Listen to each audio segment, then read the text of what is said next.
The poster read, "Happiness. Sold in glass jars. Call today," and underneath the text was a phone number. I was walking home from a long, exhausting day of work when I caught a glimpse of the paper stapled on an old telephone pole. I took a picture of it thinking it was amusing. I was going to show my wife once I got to our apartment, but I was caught up with chores and forgot about it: dinner, dishes, laundry, packing a snack for our daughter, putting her to bed, then putting her toys away that she'd left out in the living room. Every night, it was the exact same routine. The next day, I awoke sleeping back-to-back with my wife. I always had to get up earlier than she did for my job, so I quietly got ready for the day and headed out the door. At work, I was updating the company's latest expense report. Most days were similar to this one. They were basically paying me to stare at a computer for 9 hours a day and input a couple numbers into a spreadsheet. I finished my work very quickly, so I decided to head out of the office early. It also helped that it was a Friday, and a lot of people leave early at the end of the week. On my walk back, I was thinking of what my life had become. I did this often. I always dreamed of traveling when I was younger. I wanted to drive across the country or solo backpack across Europe. Then I met Kelsey. Don't get me wrong, I loved Kelsey. I mean, I still do. We just don't have that spark anymore. When you meet someone and get in a relationship, whether it's meant to be or not, some of your personal life plans have to be put on hold. And then that relationship turns to marriage, and then you have a baby, then you have to enroll your daughter in a preschool, then you have to get a better paying job and work more hours and blah, blah, blah. I'm not trying to throw a pity party for myself. I'm just saying I wasn't exactly content with where I was in my life. I wouldn't have referred to myself as a happy person. As I took the same route home that I did every day to work and back, I walked by the same poster I had passed the day before. I don't know why, I really don't, but I decided to call the number. I figured it would be some joke. Maybe someone just picks up and says, "I love you," on the other end and hangs up, or maybe it's a line to a sex worker. I had no idea what to expect. I called. It only rang once before someone picked up. "Hello," a woman said. Hi, I'm calling about your poster. Your ad." "Oh, awesome," she said calmly, "when do you want to pick it up?" "Pick what up?" "The jar," she said, like it was the most obvious thing in the world. Oh, of course, I realized then that I had left work early without telling Kelsey, so I could just go pick it up now and she'd be none the wiser. "What exactly is it that you're selling?" "I just told you, it's happiness. In a glass jar. Like the poster said. Happiness keeps best in glass jars. They're more durable than, say, a plastic bag." Okay. Should we meet somewhere?" "For sure. I don't want you to end up being a creep or something, so let's go to a public place." The public place we decided on was a Starbucks parking lot a little over a mile from me.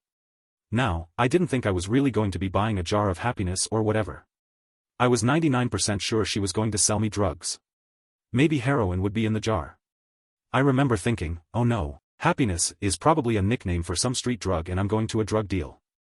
What if she's a cop? Am I going to be arrested? But something inside me told me to keep walking, and so I did. I stood outside and texted her. Me, I'm here. Her, cool. Be there in a sec. Me, what are you driving? Her, silver Camry.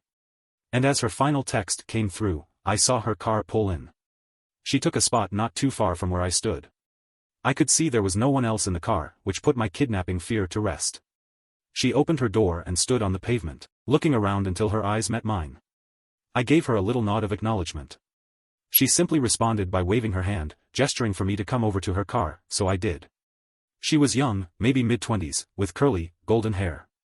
Her skin was pale and contrasted with the all-black outfit she was wearing. I thought she looked like Glinda the Good Witch from The Wizard of Oz had put on the Wicked Witch's clothes. "Nice day out," she said as a greeting. "Oh, yeah it is. Hadn't really paid attention to it. You were the one that called about the jar, right?" "Yeah, that was me." "Cool, well, here you go." She handed me a very small, glass mason jar. It couldn't have been more than 2 inches tall. Inside of it was a light. Not a light bulb, just light. It was like someone bottled up sunshine. It glowed even in the mid-afternoon daylight. It looked like a tiny sun, or a tiny universe existing in this little crystal-walled home. I was admiring it with no attempt to hide the awe on my face. Pretty rad, isn't it? What is it? You've asked that, like, 3 different times, I think. My answer is still the same. It is happiness. Happiness in a glass jar. What do I do with it? Keep it, she said simply, if you have any problems shoot me a text. She started to get into her car. Wait. I said, I thought you were selling this. How much is it? Don't worry, man, she said with a smile, you'll pay. She closed her door and I stepped out of her way as she backed up, then drove off. What the hell had just happened? What was I holding? I looked down at the jar again, its radiance was simply mesmerizing. I put it in my pocket and could see its glow slightly through my pants. I began to walk home. What was just a nice, sunny day, quickly changed into a rainy one with clouds wrapping the sky. It was not forecasted that it would rain, or else I would have ridden the bus or subway to work that day. I jogged home trying not to get too drenched. I finally found shelter once I made it to my apartment building. I walked up to my door and found that my key wasn't on my key ring anymore. Shit, I can't believe I lost it again, I thought. I knocked on the door and said in a somewhat loud voice, hey babe, it's me, I don't know what happened to my key. I heard the door being unlocked from the other side.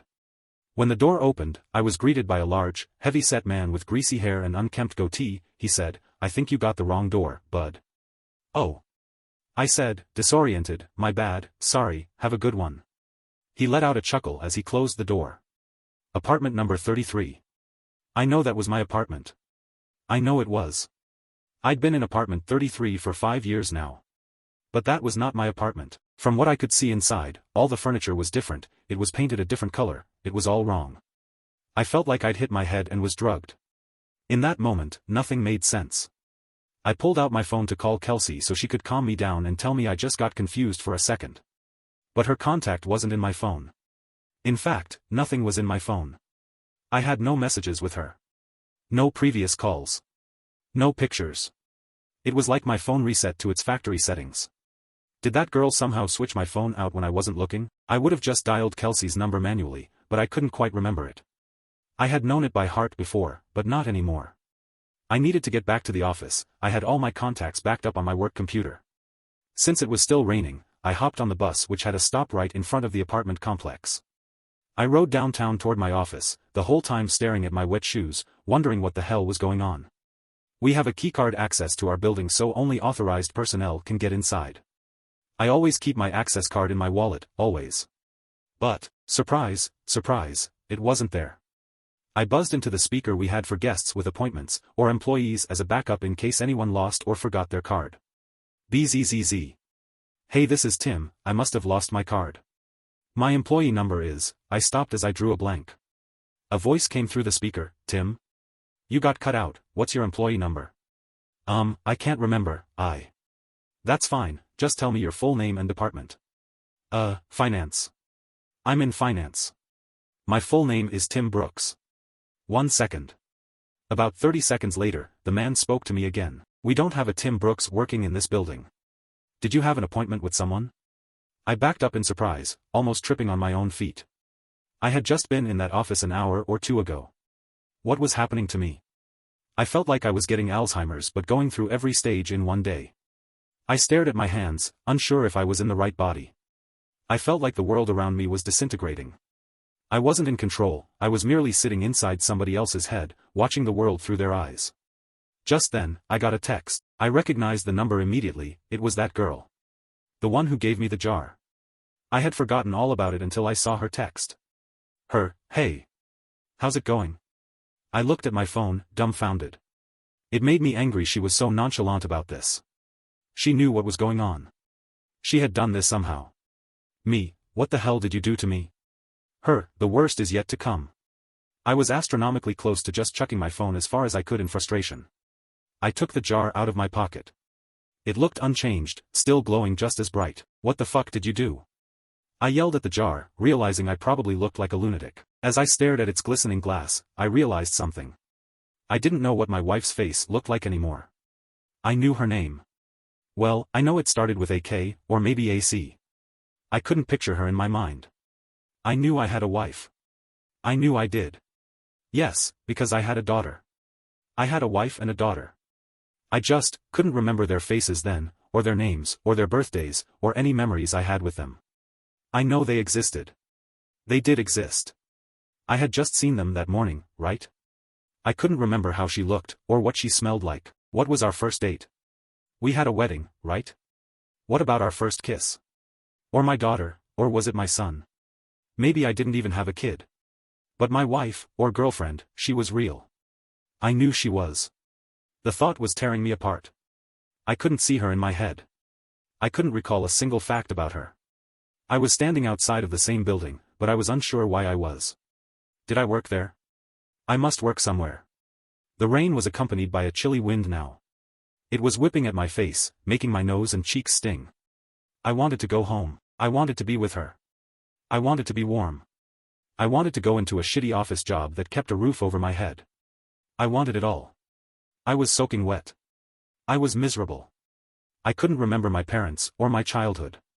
Did I even have any friends? Why was I in the rain? I looked down at my hand.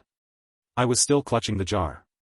The only memory of my entire life I could concretely remember was that girl giving it to me. Telling me it was happiness. It did not bring happiness. It brought pain. It brought suffering. I was more miserable in that moment than I'd ever been. My phone buzzed. Break the jar, Tim. I looked at my other hand. With the setting sun and the rainy sky, I swear the jar glowed brighter than any street light near me. I didn't break it because I was following her instruction. I broke it because I was angry. I broke it because I was upset. I needed a release. I raised my arm above my head, and brought it down with one swift motion, shattering the jar on the concrete beneath my feet. That dark, chilly air accompanying the rain spread away like it was the shockwave of a bomb going off, and I was at the epicenter. I saw the warm, yellow light from inside the jar spread rapidly across the ground and ascend into the sky. It was as if I was watching the beginnings of the universe being created, like God had just snapped his fingers and said, "Let there be light." I was engulfed in it. I could no longer see street or rain, or anything dark. I felt like I was plummeting into a star going faster than the speed of light. It felt like sitting in front of a fire on a cold winter's night, but that warmth was covering every inch of my body. And then I blinked. Immediately I could feel the sheets beneath me, and my back barely touching my wife's. I was staring out the window. The morning light drenched through the glass and gleamed on my face. I stood from bed and grabbed my phone. It was Friday morning. I had one text. "Let me know if you ever need another jar, smiley face." I called in sick to work. I snuck into my daughter's room and greeted her with a kiss and told her she didn't have to go to preschool today. We were going to have a family day. She smiled and stretched out her arms with a yawn before curling up and falling back asleep. I got back in bed and squeezed my wife tightly. I didn't let go for hours. Our daughter came into our room and woke us up eventually. She was jumping on the bed and shouting for us to wake up. Yesterday I may have found that annoying. Yesterday I may have found a lot of things annoying, or monotonous, or dull.